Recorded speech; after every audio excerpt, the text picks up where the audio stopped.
And we're live. This is a totally unrehearsed podcast. I am in the, the downtown crossing headquarters Mm-hmm. Yep. of Onapsis Security.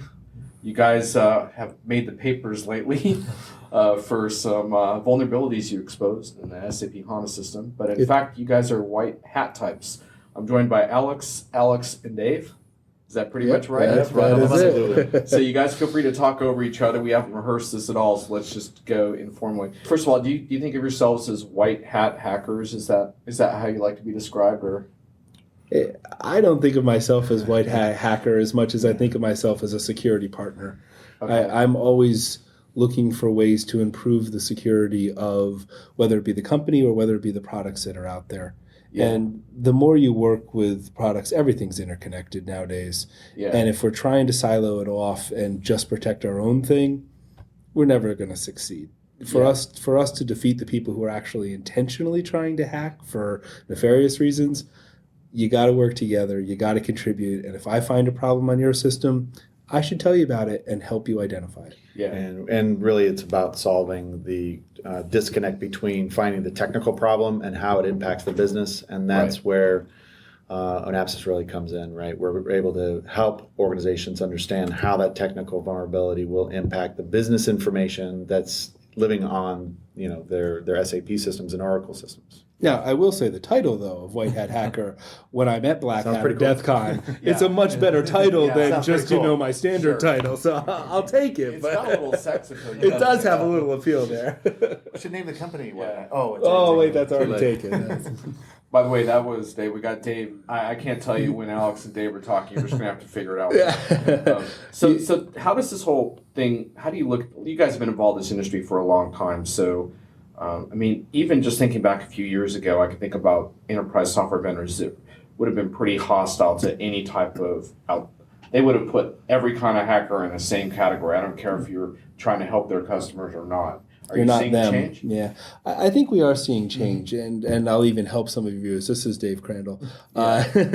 The change that we're seeing really centers around the willingness to accept help.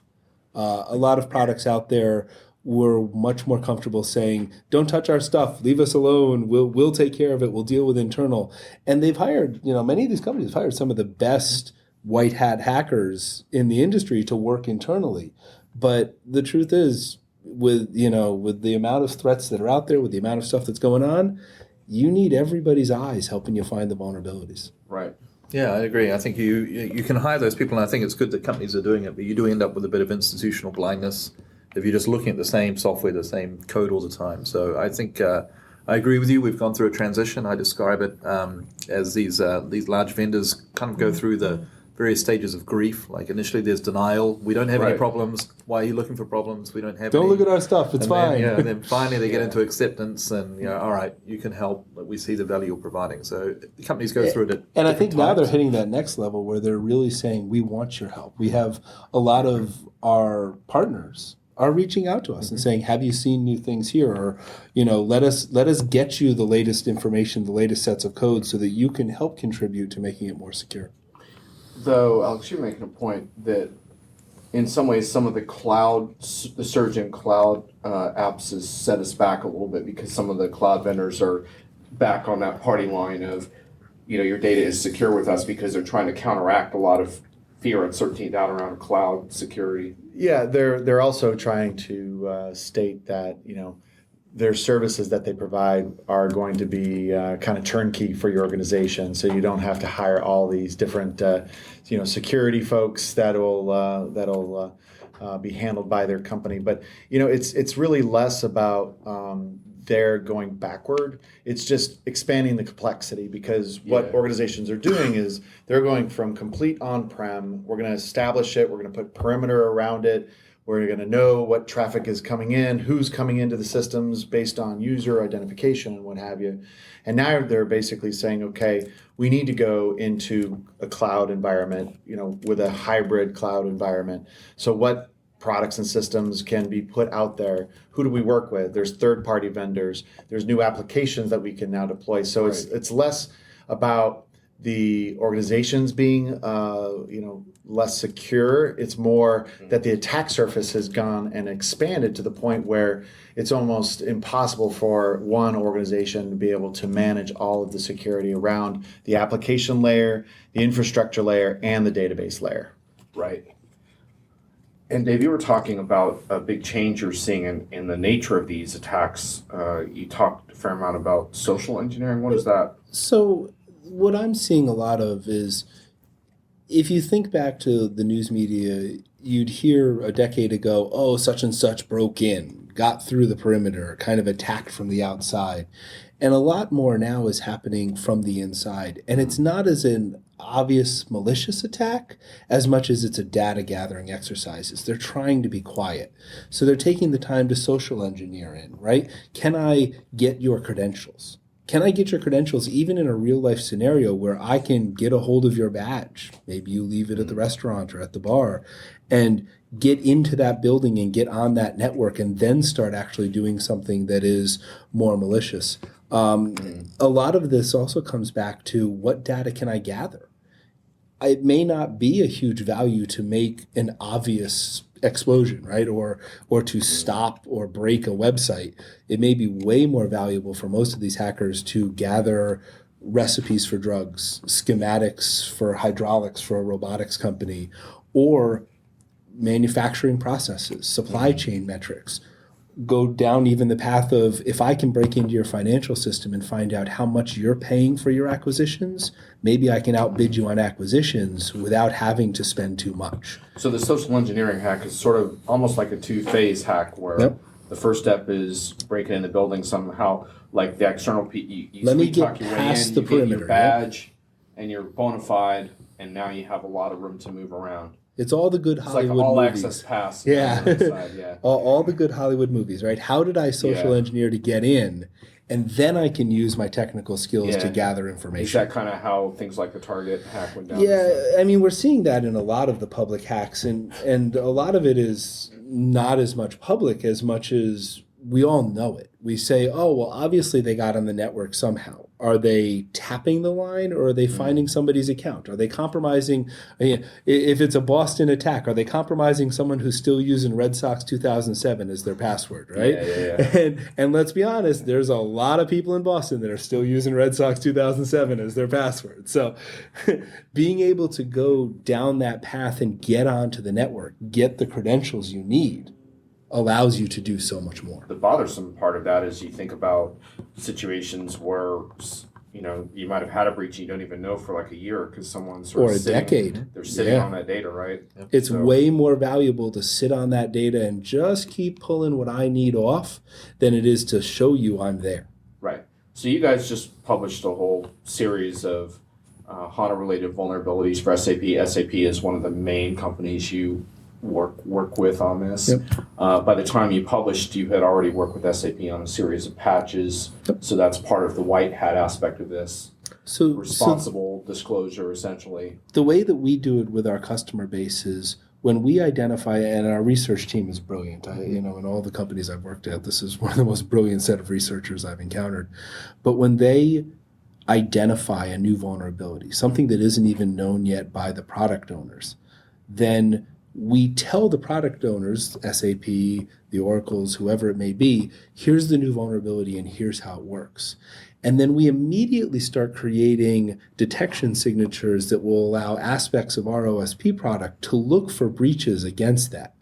We deploy those to our customers immediately, but we don't expose all of the information about what the vulnerability is, because if that information gets out in the wild, you've essentially just created a way for hackers to find out and get into more things. But we do deploy a set of signatures so that we can start analyzing traffic, identifying within our customer base, hey, no one knows about this yet, but you are definitely under attack right here.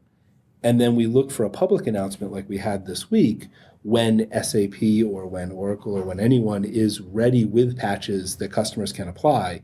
So together we can announce and say, here are the new vulnerabilities, and here are the patches that SAP has provided. Yeah, that makes sense.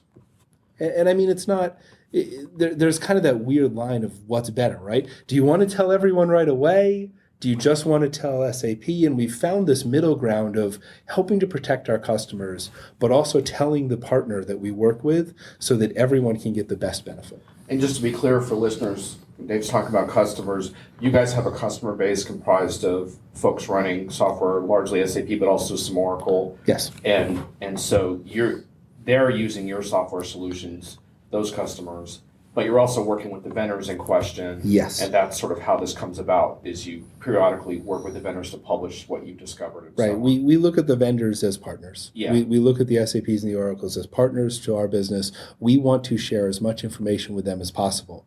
And our customer base, our job is to help them be more secure. So behind the sensational media headlines that certain bloggers that I'm going to criticize in my writing come up with, you guys are doing what you would call responsible disclosure. Responsible disclosure, and in that traditional sense of white hat hacking. I mean, your statement in the beginning was accurate. Yep. So in terms of how you guys look at this, what is your secret sauce? Are you trying to detect certain kinds of anomalies with the system? I know you can't give away all your IP on my podcast, I get that. But is it things like exceptions or you notice fluctuations in usage that are strange? So let me start, and then I'll let Alex jump in a little bit. I think there's a couple of things that we're trying to do. The first thing we're trying to do is identify where your particular business critical system is vulnerable. Maybe you've missed a patch, maybe you've missed a configuration aspect, maybe you've allowed a default password to linger longer than you've realized, that person's gone, whatever it may be. So that's kind of an audit of the customer's landscape. That's an audit to start. Which in many cases might have old components or vulnerable things, just like our laptops do and that kind of thing. Exactly. Right. And then the second part that we layer on top of that is, what do we see from a traffic perspective that first has potential to utilize those vulnerabilities, and second, has some analysis or anomalous aspect to that traffic that is unique or concerning. And the example I think I gave before was, if you typically download a particular amount of meg of data every day between 10 a.m. and 3 p.m. East Coast time, and all of a sudden your account is pulling 5-6 gigs of data from an HR system or a financial system at 2 a.m., it's extremely anomalous. And that's a clear indication that something odd is going on. Now, there may be a reason for that. Maybe it's a maintenance window. Maybe you're backing up to another database. There could be a legitimate reason, but it definitely merits somebody taking a look.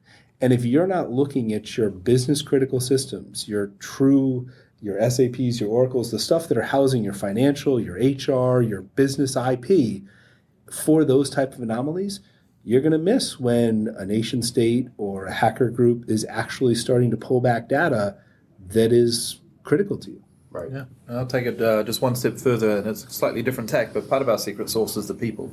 So Dave talked about the research team. We have a phenomenal research team who's looking for, what are the ways people are attacking today, and how do we think that we're going to be attacking tomorrow, and how can we build something that's ready for that? So I think that's a really important part of it, is this investment we're making on the behalf of our customers in what do we think, once people realize that the attacks that are working now are being blocked, what are they going to move to next, and how can we be ready for that on behalf of our customers? All right, one more really hard question. How would you characterize your relationship with SAP and Oracle? Our relationships are very partner, and I think partner is the best word. We are in this together. They look for us to help them, and I think that they're proud that our research team finds these type of things. We're not trying to make anyone look bad. We're trying to do the best thing for our customers. And, I think if it was 15 years ago, I think most of those type of companies would look at us and say, oh, who are those guys? They're making us look bad. But in today's market and the understanding of what goes on and the fact that we are so interconnected in so many companies, they see us as a true partner. And if we look at the 21 SAP vulnerabilities we were talking about before, we did some webcasts today just kind of doing some analysis on them, and the researchers said that is the fastest response they've ever seen from a vendor in terms of time for us to disclose it to them and time for SAP to release the vulnerability. So they're taking it seriously, and as Dave says, they're looking to ask some people like us to help them find these issues and patch them.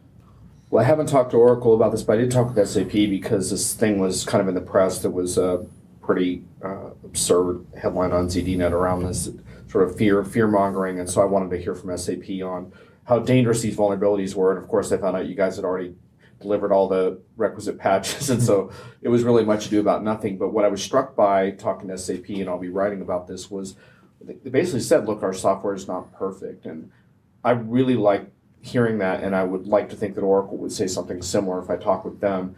And to me, that's what I want to hear from vendors. Because now, granted, I don't want them to be like lazy about that.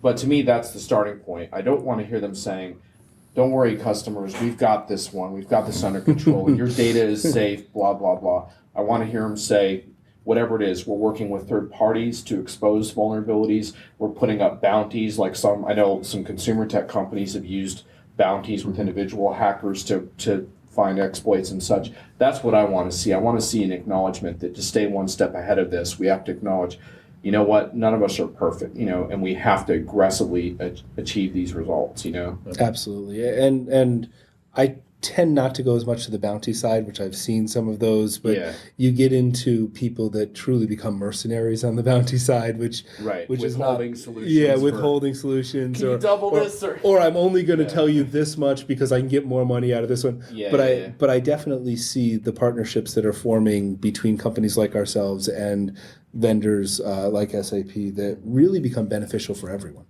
Yeah. So one final thing, just in terms of customer advice, because I think a lot of customers, their landscapes are simply just not that secure, and it might be, you guys were showing me, you had a topology sort of map that showed all these systems and how they were connected, and you could simply have a dev system in some region somewhere that was never turned off. Or your software is just not up to date, or you didn't patch a certain component. So what's the message to customers in terms of how they should approach these issues that can be kind of scary? Yeah, first you want to go ahead and understand your landscape, just as you said, the topology map, right? Do I have one system, 10 systems, 100 systems?